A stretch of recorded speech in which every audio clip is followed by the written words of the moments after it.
This guy is the antithesis of drama. He is a tough guy, tough player. What's remarkable about it is that he comes from a background that, at least when he was very young, was remarkably unstable. He's in a very unique position.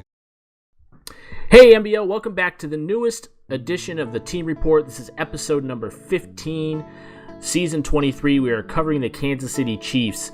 We're going to talk about a couple different things. Not primarily, but one of the big things of the offseason here for the Kansas City Chiefs was the signing of Jalen Ramsey. Definitely a big-time name going to Kansas City. Really going to boost that secondary as this team looks to make it into the playoffs and win the AFC West division, take it away from the Oakland Raiders. But we're also going to talk about some of the players that I think are key components for this team to be successful. And, those are players that we're really going to follow throughout the season as well. And this is a great team, and I think they have a very good shot of not only winning the West, but definitely getting to the playoffs and being a force to be reckoned with in the AFC. So we're going to go ahead and get started. And the first thing we're going to talk about, like I said, is going to be Jalen Ramsey. So real quick, I'm going to take a couple of clips. We're going to look at him and kind of cover that contract, that huge contract that was given out to him by the Kansas City Chiefs ownership. They felt like it was the right thing to do. They needed to go and get him, and they made it their number one priority of the offseason. So we're going to go ahead and talk about that a little bit as well. So let's go ahead and get into that. All right, now we're going to talk about Jalen Ramsey, like I mentioned before, who is, has signed with Kansas City, one of the biggest acquisitions of the entire offseason.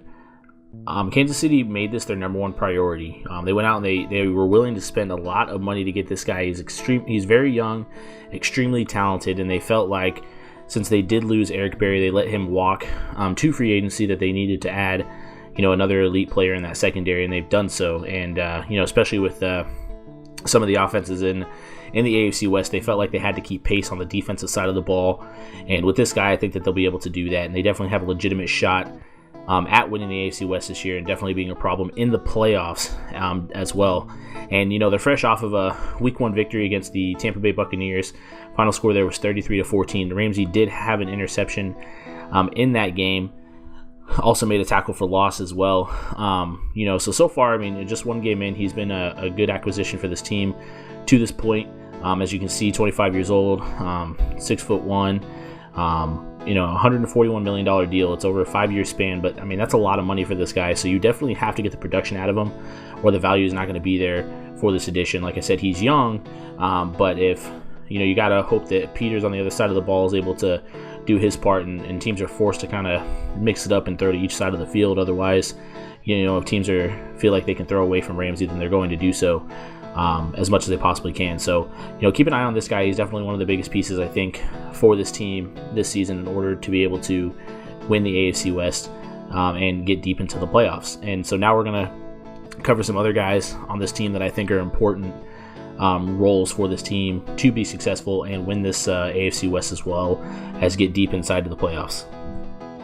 And the next guy I'm going to go ahead and talk about is going to be Trey McIntyre. And this guy, came into the league as a first-round pick, number 4 overall out of UCLA, and he's been under a lot of scrutiny since he's first come into the NBL, and it's primarily because of his bad quarterback play. And he hasn't had a season yet where he's thrown more touchdowns than interceptions, which is definitely a cause for concern. He only threw 29 interceptions last year, which is a little bit lower than his first year in the league, but he only threw 19 touchdowns as well. His sacks were way down last year, which is a good thing, so it looks like Kansas City is moving in a positive direction as far as that goes in the offensive line. But, this has always been Trey McIntyre's issue. It has been the turnovers, poor decision-making, and things like that. So far this season, he's started out the season pretty well. He's only gotten 2 touchdown passes in his first game, but no interceptions, which is what you're really looking for out of this guy. And I think that they've really done a good job kind of building around and giving this guy a little bit more protection. And I think they haven't added too many weapons as far as receivers go or anything like that, but they've done a better job on the offensive side, play calling as well, getting the ball out of his hand a lot quicker, and allowing the receivers to make plays for him after the catch instead of trying to get, push that ball downfield, which seemed to be the issue for Trey McIntyre for a while there. So new ownership there with Timbo is really moving things in the right direction, and it seems like they're going to get this guy on track this year. He is in the final year of his rookie deal, so This could be, a point in where they decide to re-sign him or let him walk to free agency. And I'd hate to see this guy, leave Kansas City, because I think this is Kansas City's best shot to win is with this quarterback, and I think that they're finally starting to make the right strides in the right direction for a guy like Trey McIntyre. Now, we're also going to talk about a couple of weapons that he has on the offensive side of the ball, and the first one's going to be Tyreek Hill. Tyreek Hill has got a ton of speed. He's an extremely fast guy, and they use him in a lot of different ways. He's that one guy especially that they like to get the ball to as much as possible, allow him to make plays with his legs. He's a very, very shifty runner, and in his first game, he was able to catch 2 passes for only 46 yards, but he did have a carry which he broke for an 80-yard touchdown as well, and he also had a punt return or a kick return in that game against Tampa Bay as well. So Tyreek Hill all over the field, doing what he does best, and it's just making guys miss. Very, very tough to tackle in the open field, and he's one of the fastest players in all the league as well on top of that. And then you got, look on the other side, Chris Conley. Chris Conley has been an up-and-comer in the NBL since a couple seasons ago. He caught 5 passes, 74 yards, and a touchdown in the first game as well.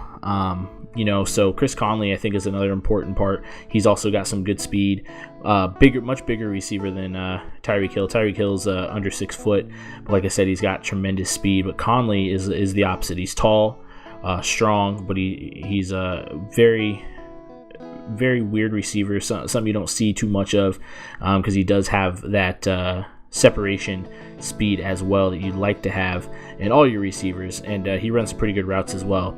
So I think that these 3 guys here, Trey McIntyre, Tyreek Hill, and Chris Conley, are all going to be extremely important on the offensive side to get this team going in the right direction. I don't know if you can really trust TJ Yeldon too much. He doesn't he's not that running back that I look at and I'm extremely impressed with or anything like that. So they're going to have to do it with these 3 guys, and I think that they have a ton of potential to do so. And Tyreek Hill is definitely going to be the difference maker. I mean, just after that first game, like I said, with all the touchdowns that he had and the way that he did it, he's definitely going to be a difference maker for this team, and he's going to be a firecracker on the offensive side of the ball. Yeah, and I think that's going to do it for us today, guys. I really, really appreciate it. Once again, keep an eye out for this Kansas City Chiefs team. They're doing some big things, really, really good, coming out the gate so far. So keep an eye on these guys. Watch them to go for the AFC West title, take it from those Oakland Raiders, and get deep into the playoffs.